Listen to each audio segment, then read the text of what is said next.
ये लाइट का हमारा थर्ड पार्ट है। इसमें हम जनरली मानव नेत्र और जो भी रोग होते हैं उनके बारे में डिस्कस करेंगे। तो सबसे पहले हम मानव नेत्र यानी कि ह्यूमन आई के बारे में चर्चा करते हैं। आइए इस इमेजेस के माध्यम से हम इसे पढ़ेंगे। सबसे पहले हम देखेंगे कि जो कॉर्निया है, कॉर्निया जो प्रकाश होता है हमारी आँख में, ये कॉर्निया के माध्यम से ही एंटर करता है, ठीक है? और जब हम बोलते हैं कि आई ट्रांसप्लांट किया हुआ है, तो ये कॉर्निया ही इसमें एक्चुअल में ट्रांसप्लांट किया जाता है। इसके अलावा जो आइरिस होता है हमारी आई में, ये हमारी आँख में जो भी प्रकाश जाता है, चूँकि ये कॉर्निया के बाद ही, जैसे ये आपने देखा, ये उभरा हुआ जो पार्ट है, ये क्या है? कॉर्निया है। और यहाँ पर आपको क्या दिख रहा है? ये वाला जो पार्ट है, ये क्या है? आइरिस दिख रहा है। तो आइरिस जो भी लाइट एंटर करती है, उसको कंट्रोल करता है कि कितनी लाइट हमें आँख में अंदर जाएगी या फिर कितनी हमारे आँख में नहीं जाएगी। इसके अलावा ये है हमारे आँख का लेंस है, ठीक है? इसके अलावा ये है जो रेटिना आपको दिख रही है, रेटिना, ये रेटिना पर हमें पता है इमेज फॉर्म जो होती है आँख की, कहाँ पे? रेटिना पर होती है। और जो भी इमेज फॉर्म होती है वो कैसी होती है? रियल होती है और इन्वर्टेड होती है। मान लेते हैं कि अगर आप भूल जाते हैं कि रियल है इन्वर्टेड, ये बताओ आप जो आँख से देखते हो वो रियल ही तो देखते हैं, और जो रियलिटी है वो एक्चुअल में उल्टी है, ठीक है ना? तो जो भी रियल इमेजेस बनती है वो हमेशा कैसी बनती है? इन्वर्टेड, क्योंकि हमें पता है कि जो इमेजिनेशन होती है ना, वो हमेशा कैसी होती है? सीधी होती है। तो जो चीज़ें सीधी बनती है वो हमेशा इमेजिनरी बनेंगी, ठीक है? और लेकिन यहाँ पर चीज़ कैसी बन रही है? रियल बन रही है, तो ये चीज़ कैसी बननी चाहिए थी? इन्वर्टेड। ये हमने देख लिया। इसके अलावा एक और पार्ट होता है आँख में जिसको बोलते हैं कोरोइड। कोरोइड एक्चुअल में ये ब्लैक कलर का होता है, ठीक है? कोरोइड में होता ये है कि ये सारी की सारी लाइट को एब्ज़ॉर्ब कर लेती है, ठीक है? और रिफ्लेक्शन होने से आँख में ये रोकती है, ठीक है? क्योंकि सारा लाइट एब्ज़ॉर्ब हो गई तो रिफ्लेक्शन होने का सवाल ही पैदा नहीं होता है। कुछ और बात करते हैं। लेंस अपने स्थान पर मांसपेशियों के बीच टिका रहता है तथा उसमें अपनी फ़ोकस दूरी को बदलने की क्षमता होती है। अगर ये बताइए फ़ोकस दूरी को अगर वो बदल नहीं पाए, तो दूर की चीज़ें हम आँख कैसे फैला के देखते, मतलब दूर की चीज़ें और पास की चीज़ें दोनों फिर आँख कैसे देख पाए? क्योंकि ये फ़ोकस दूरी को एडजस्ट करके ही हो पाता है, इस वजह से उसके पास ये क्षमता रहती है कि अपनी फ़ोकस दूरी को चेंज कर सकता है। इसके अलावा रेटिना पर जो भी बस प्रतिबिंब बनता है वो कैसा बनता है? उल्टा और वास्तविक बनता है। ये चीज़ अभी हमने डिस्कस करके आए हैं। हाँ। बात ये है कि स्पष्ट कि अगर रेटिना पर अभी हम जैसे यहाँ पर देख रहे हैं कि जो चीज़ें बन रही है वो इन्वर्टेड बनती है, तो फिर ये सीधी हमें आँख में हमारे, लेकिन हमारा दिमाग इनको सीधा कैसा देख पाता है? तो कुछ दृष्टि तंत्रिकाएँ होती हैं हमारे मस्तिष्क में, तो इनको सीधा बनाने का काम ये तो करता है। आँख देखती है उल्टी, रेटिना पे इमेजेस बनता है हमेशा इन्वर्टेड, बट उनको सीधा कौन करता है? दृष्टि तंत्रिका।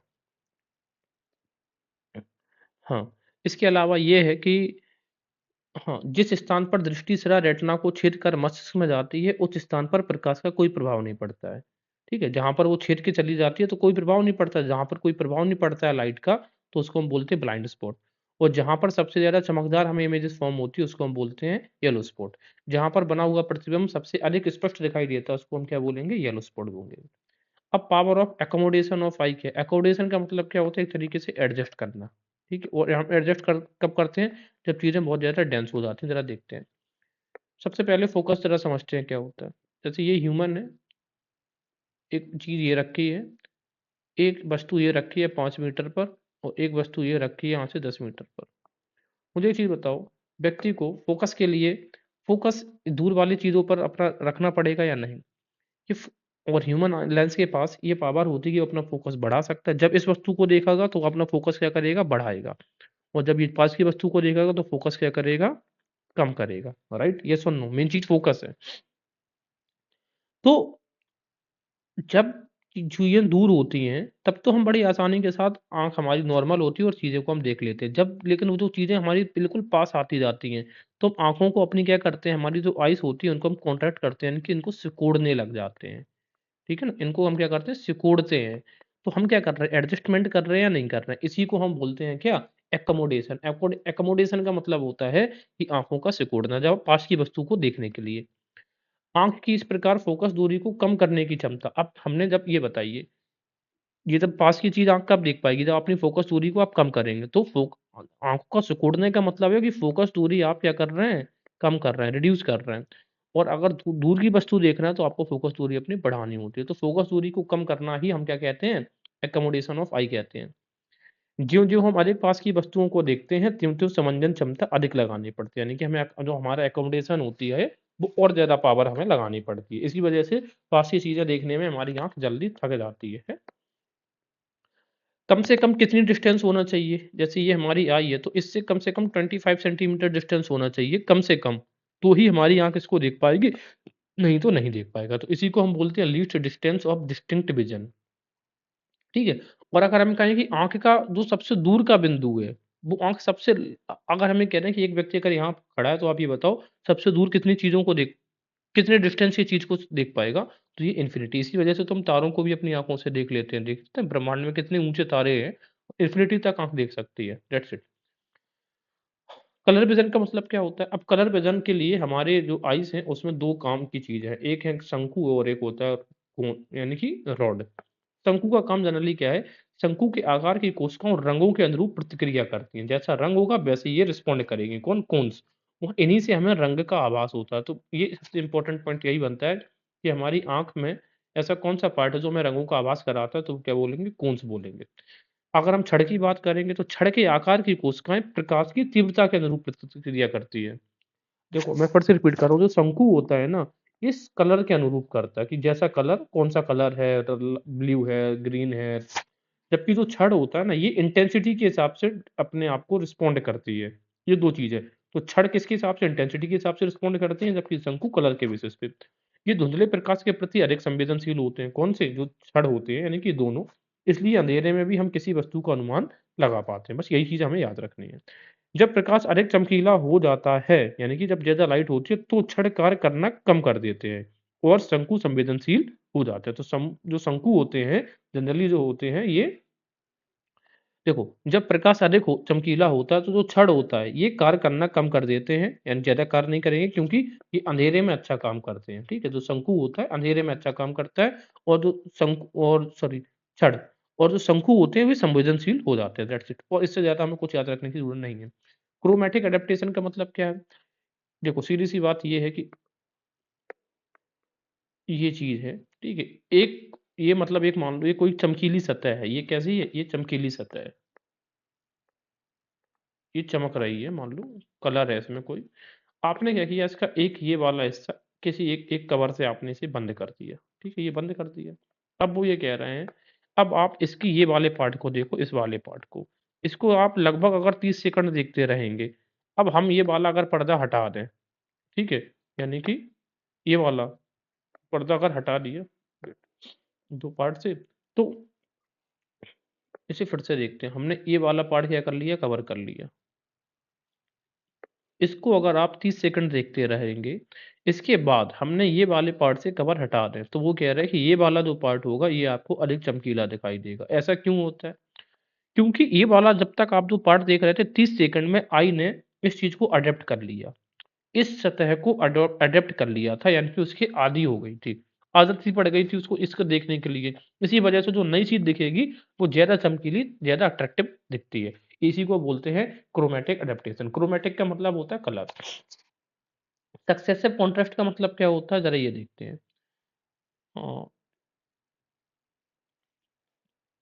ये बहुत ज़्यादा तो इम्पोर्टेंट नहीं है।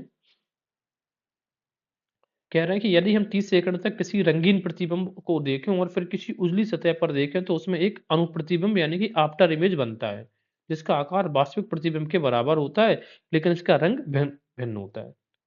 यदि वास्तविक प्रतिबिंब लाल था, तो अनुप्रतिबिंब हरा होगा, और यदि वास्तविक प्रतिबिंब हरा था, तो अनुप्रतिबिंब कैसा होगा? लाल होगा। नीला क्षेत्र पीला तथा पीला क्षेत्र नीला हो जाता है। उजले और काले भी परस्पर उल्टे हो जाते हैं। इस प्रकार की वर्ण दृष्टि के तकनीकी रूप से अनुक्रमिक वैमनस्य, यानी कि सक्सेसिव कॉन्ट्रास्ट का मतलब होता है जस्ट अपोजिट कलर्स आपको दिखाई देंगे। ठीक है, लाल का क्या दिखाई देगा? हरा। नीला का पीला। और ब्लैक का वाइट। बस यही याद रखना है, और ज्यादा कुछ खास है नहीं इसमें। क्रोमैटिक इंडक्शन और साइमल्टेनियस का मतलब इसे जरा समझते हैं कि ये क्या है भाई। हम ये कह रहे हैं कि चलिए मैं आपके सामने दो कलर्स को पेंट कर रहा हूँ। ठीक है, एक ये है, और इसके सामने, और एक ये सतह है।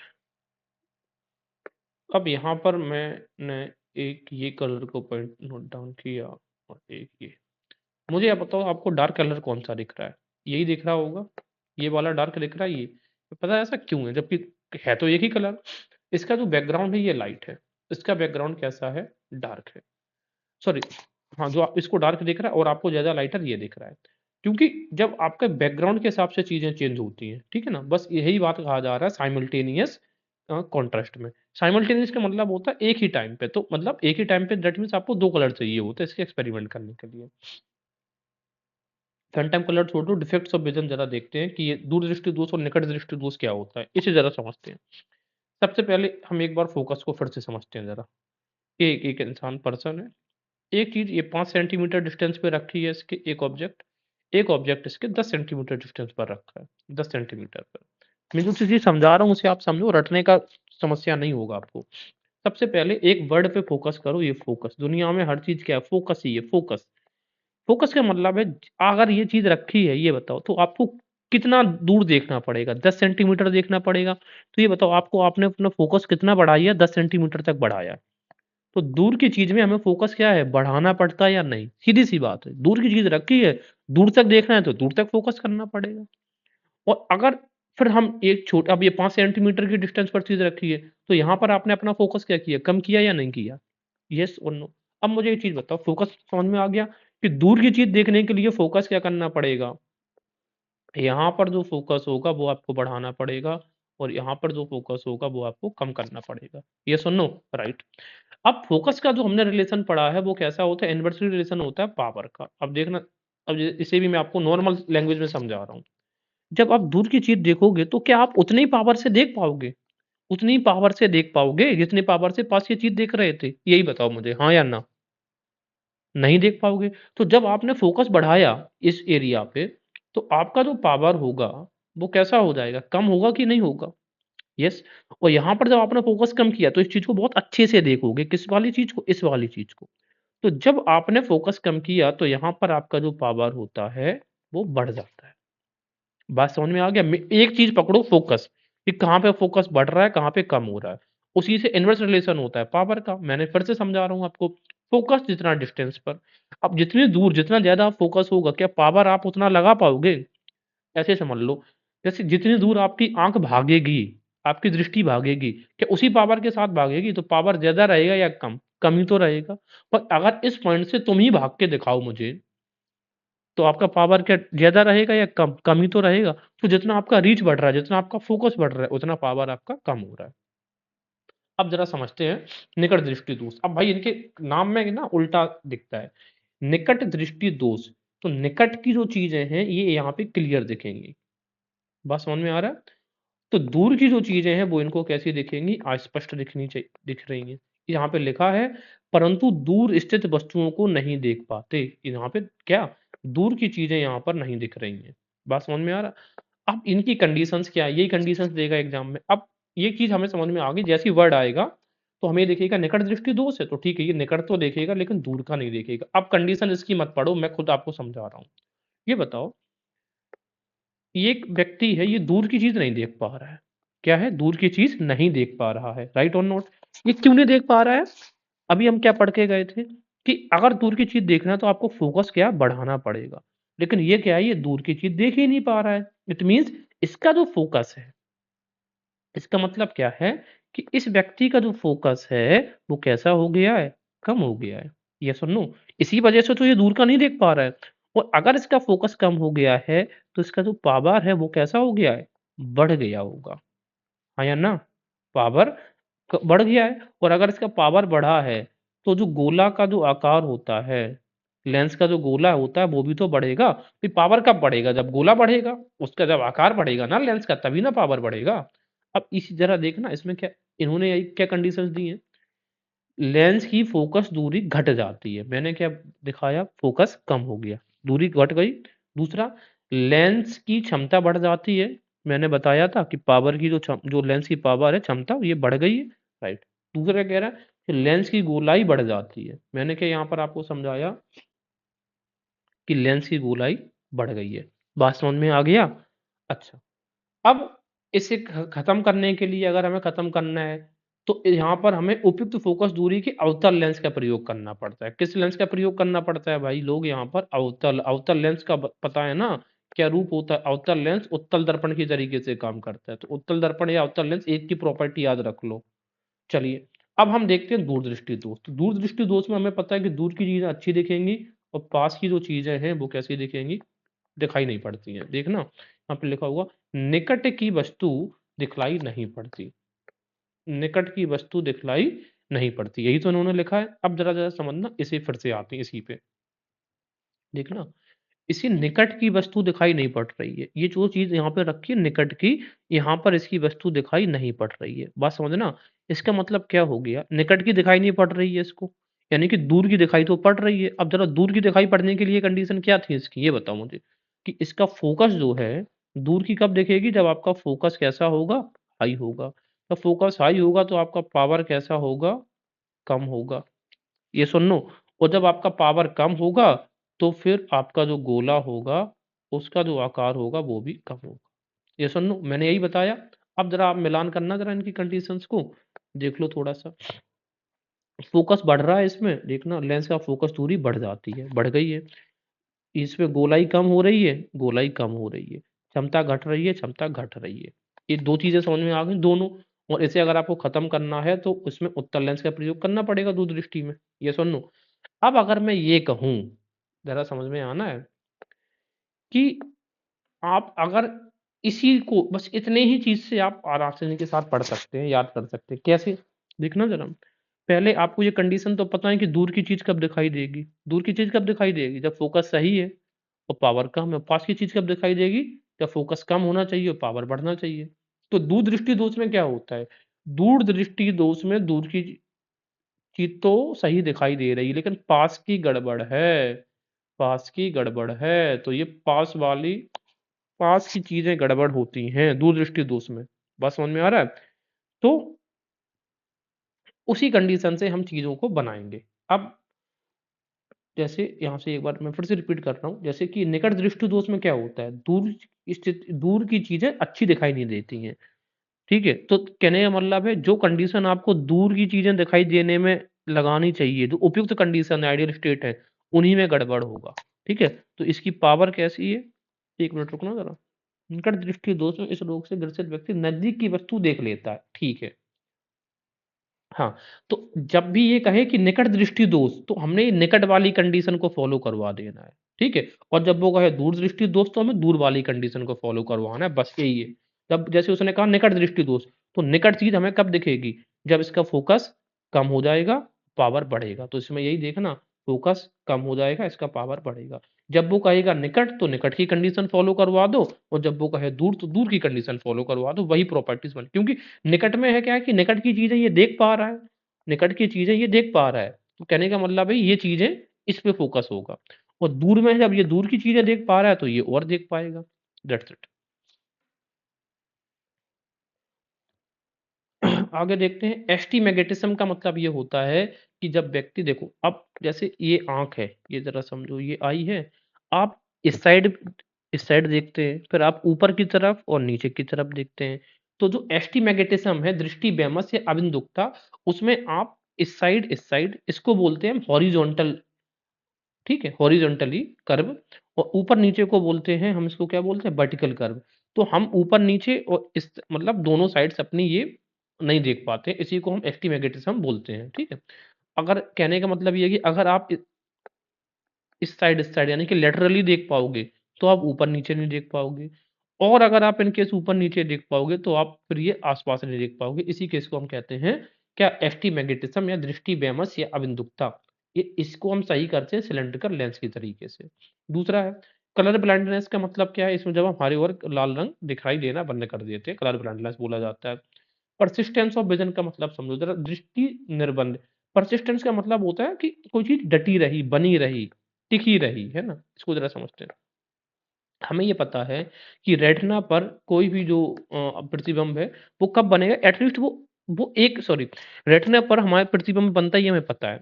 अब ये कितनी देर तक बना रहता है? 1/10 सेकंड, ठीक है? मतलब सेकंड का 10वें हिस्से तक।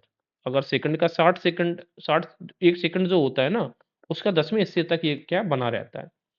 अब मुझे एक चीज़ बताओ, यदि वस्तु को आँख के सामने से हटा दिया जाए, ठीक है? तो भी 1/10 सेकंड तक ये दिखाई देती रहेगी। इसे ज़रा समझना। ये क्या बना है? 8 बना है, 8। राइट? अब मैं जो आपको कह रहा हूँ वो आप करना।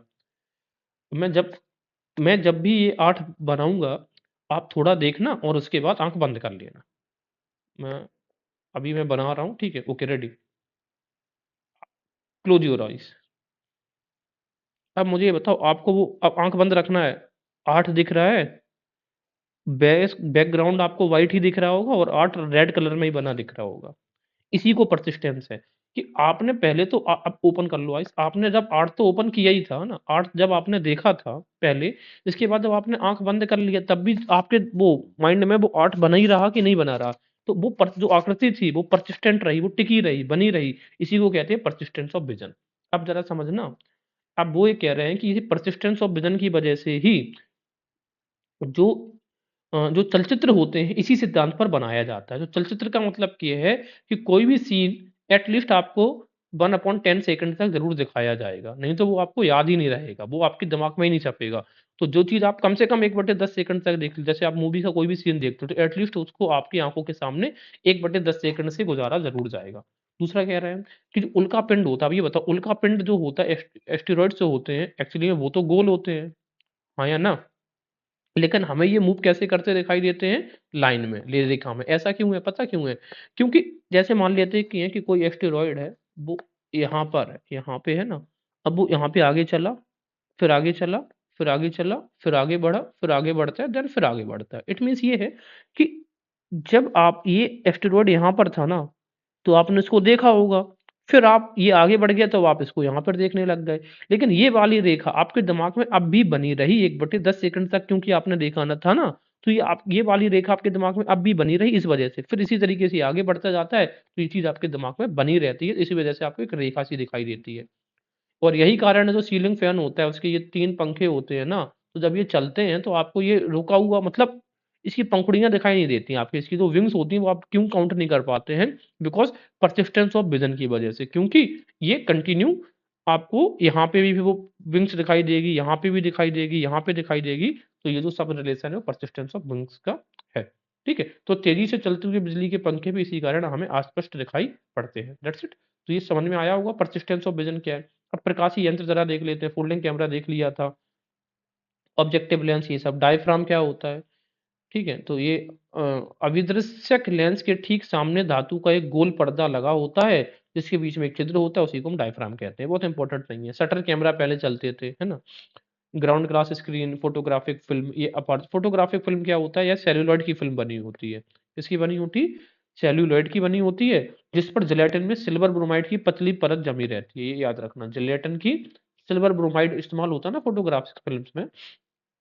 जब इस पर प्रकाश गिरता है तो रासायनिक क्रिया होती है और फ़िल्म के स्थान पर प्लेटों का भी प्रयोग किया जा सकता है। ये भी पॉइंट याद रखना कि अगर वो फ़िल्म नहीं भी हमारे पास सिल्वर ब्रोमाइड की जो पतली परत वाली, तब भी हम किसका इस्तेमाल कर सकते हैं? किसका? प्लेट्स का। रेटिव अपर्चर ये सब फोकल रेशियो ये हमारे लिए इंपॉर्टेंट नहीं है। बस हाँ, ये देख लो ज़रा सूक्ष्मदर्शी जो होते हैं माइक्रोस्कोप, माइक्रोस्कोप में सबसे पहली बात क्वेश्चन पूछेगा कि कौन-सा लेंस होता है? उत्तल लेंस लगा होता है। एक माइक्रोस्कोप में कितने लेंस लगे होंगे? मुझे एक चीज़ बताओ। जनरली 2 लगे होने चाहिए, ठीक है? तो अब ये बताओ माइक्रोस्कोप में जो भी चीज़ आप देखते हो वो क्या देखते हैं? माइक्रो से वो मैक्रो कर देती है ना, तो बड़ी हो जाती है। कोई वस्तु कैसी हो जाती है? बड़ी हो जाती है और कल्पना जो चीज़ बड़ी होगी वो हमेशा कैसी होगी? वो काल्पनिक होगी। और ये बताओ माइक्रोस्कोप में जो भी चीज़ आप देखते हैं उसका प्रतिबिंब कैसा बनता है? वो सीधा ही तो बनेगा ना प्रतिबिंब। चलिए ये देख लिए। इसके बाद ये इसमें कंपाउंड माइक्रोस्कोप में इसमें 2 उत्तल लेंस होते हैं, वही कंडीशन जहाँ पे भी उत्तल लेंस आएगा, तो उत्तल लेंस में देख लेंगे ना कि उत्तल लेंस की प्रॉपर्टीज़ कैसी होती है। उत्तल लेंस में कोई भी चीज़ किस प्रकार की बनती है। आगे हम देखेंगे। हाँ, ये एस्ट्रोनॉमिकल जो टेलीस्कोप होता है इसमें भी 2 उत्तल लेंस लगे होते हैं, ठीक है? कि कितने उत्तल लेंस लगे होते हैं बस इतना देखना हमें। इसके अलावा ये जो रहता है टेरेस्ट्रियल टेलीस्कोप, इसमें 3 उत्तल लेंस लगे होते हैं, ठीक है? तो इन सब में उत्तल लेंस लगे होते हैं, सिर्फ़ जो टेरेस्ट्रियल वाले हैं इसमें सिर्फ़ 3 लगे होते हैं। ता से टेरेस्ट्रियल और ता से 3, ये चीज़ याद रखनी है आपको। गैलीलियन टेलीस्कोप ये सब छोड़ दो, बस ठीक है। यही था हमारा लाइट के लिए इम्पोर्टेंट जो चीज़ें थी वो हमने डिस्कस करी हैं। आई होप आपको चीज़ें पसंद आई होंगी। अगर आपको कंटेंट पसंद आ रहा है तो कृपया लाइक करें। Thank you.